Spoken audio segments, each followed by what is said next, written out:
There was a period in British television when the past wasn't treated as something finished. It wasn't sealed behind glass, turned into costume drama, or explained away as background. It was allowed to remain present, quiet, unresolved, and sometimes inconvenient. The Ghosts of Motley Hall comes from that period. At first glance, it looks modest: a country house, a caretaker taking charge of an old property, a handful of ghosts from different centuries who refuse to leave. But what makes the series unusual isn't the presence of ghosts at all. It's the way they are treated. This is not a haunting, it's a coexistence. Motley Hall isn't a place where something terrible once happened and now needs to be fixed. It is a place where time has accumulated. Different eras have settled into the building like layers of dust. Not dramatic, not threatening, just simply still there. When Mr. Shepherd arrives to manage the house, he discovers that he is not alone. The ghosts he encounters belong to different historical periods, each carrying their own habits, grievances, and expectations. They argue, they sulk, they repeat old routines, they remain stubbornly themselves. And crucially, the series doesn't rush to make them palatable. The ghosts are not jokes, and they're not monsters. They're not puzzles to be solved so the plot can move on. They are occupants. This is where the Ghosts of Motley Hall does something unusual, especially for children's television. It treats history not as spectacle, but as presence. The past here is not educational. It doesn't arrive with lessons neatly attached. No one pauses to deliver historical exposition. The ghosts are simply who they are, and the living have to adapt. Mr. Shepherd doesn't banish them. He negotiates, he copes, he adjusts. And that's the key distinction. The ghosts don't change to accommodate the modern world. The modern world bends around them. Time in Motley Hall isn't linear. It doesn't move cleanly forward. It pulls. Different eras occupy the same space, not in outright conflict, but in tension. The kind of tension that comes from sharing a home with people who don't quite understand you and never will. This is not framed as frightening. It's framed as normal. That assumption that young audiences could live with ambiguity is something television once trusted far more than it does now. The series never suggests that the ghosts need to be banished for life to continue, nor does it imply that modernity is automatically superior. In fact, the ghosts are often treated with quiet dignity. They have unfinished business, yes, but not in the melodramatic sense. Their business is emotional, habitual, and human. They remember things differently. They care about rules that no longer apply. They resent changes they never agreed to. And no one fixes any of this. They learn to live alongside it.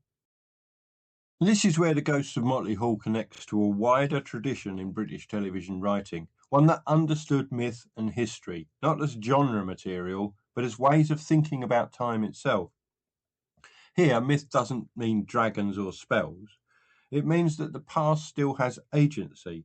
It can speak back, it can interrupt, it can refuse to be forgotten.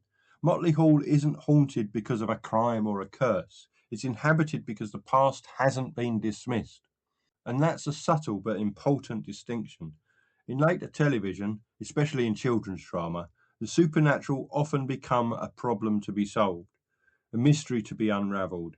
Once the explanation is given, the story is over. But Motley Hall resists that impulse. There's no final clearing of the house, no grand reconciliation between eras, no sense that modernity has won. The ghosts remain, which means the world of the series remains layered, not flattened. That confidence, the belief that young viewers could handle unresolved coexistence, feels increasingly rare. As television became more risk-averse, the past was pushed into safer containers. History became either educational or decorative. The supernatural became either comic or frightening. The idea that the past might simply remain present, quietly shaping everyday life, began to disappear. The Ghosts of Motley Hall belongs to a moment before that retreat. The enormous success of Ghosts proved that audiences are still fascinated by the idea of historical figures sharing domestic space with the present. A house filled with spirits from different eras, clashing habits, layered time, the past refusing to vacate the property. But the tone is different. Ghosts is structured as a comedy. Its characters are heightened. Their identities are sharper, more immediately legible.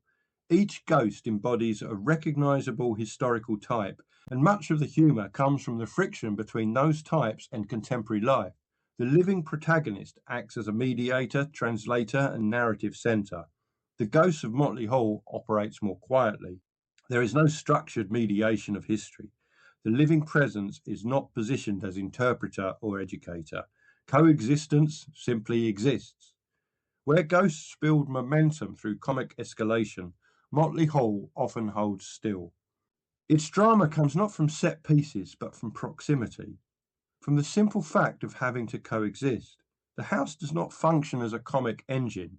It functions as an environment, a place where time has sedimented. That difference means something, because it suggests that Motley Hall was not using the past as material, it was treating the past as condition. In Ghosts, history is animated for entertainment. In Motley Hall, history is endured. Modern television tends to reassure. It clarifies stakes. It explains mechanics. It ensures that characters have arcs that conclude. Motley Hall rarely feels the need to justify itself. The ghosts are there because they are there. No elaborate mythology required. No final reckoning demanded. The house is not a puzzle box. It is simply inhabited. That restraint is easy to overlook. The series was studio-bound, modestly staged, dependent on performance rather than spectacle. But that modesty allowed space for something else, a willingness to let scenes breathe, to let conversations drift, to let coexistence remain slightly uncomfortable. It trusted stillness. And in doing so, it created a version of children's television that assumed its audience could process ambiguity without anxiety. Seen from the present, that confidence feels almost radical, not in concept, but in tone. The Ghosts of Motley Hall does not insist on its own importance. It simply presents a world in which time refuses to flatten itself for narrative convenience. And that, perhaps, is why it still feels distinctive.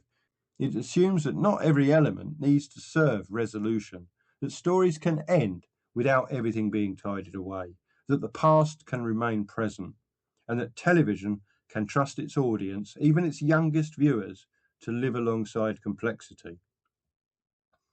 Thanks very much for listening. I have done other Richard Carpenter shows. There is a playlist for that. But I will be back with another TV show on another day. Bye.